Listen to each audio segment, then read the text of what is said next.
Hello বন্ধুরা, তো অনুরাধার হেসেলে সকলকে স্বাগত।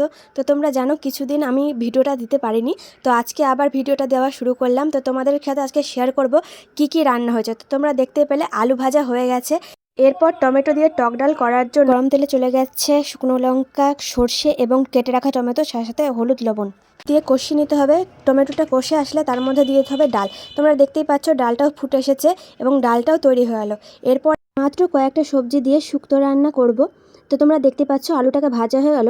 শুক্তোতে কয়েকটা সবজি দিলেও শুক্তোতে যদি করলা না দেওয়া যায় তাহলে শুক্তোটা ঠিক শুক্তো হয় না, কারণ করলা ছাড়া শুক্তো একেবারেই অসম্পূর্ণ। তো তোমরা দেখতেই পেলে করলাটা ভাজা হয়ে গেল। এরপরে সজনে ডাঁটাগুলোকে ভেজে নিলাম। সুন্দর করে ভাজা হয়ে গেলে তাকে তুলে রাখলাম। তারপর ভেজে রাখা সবজিগুলো আবার কড়াইয়ে দিয়ে চেরা কাঁচা লঙ্কা, পরিমাণ মতো লবণ, হলুদ দিয়ে আবারও নেড়ে নেব। তারপরে দিয়ে দেবো জলটা দিয়ে একটু কিছুক্ষণ সেদ্ধ করার পরে তার মধ্যে চলে গেল সর্ষে বাটা দিয়ে কিছুক্ষণ ফুটিয়ে নিতে হবে, কেননা সর্ষে বাটা দিয়ে বেশিক্ষণ ফোটালে সবজিটা তেতো হয়ে যায়।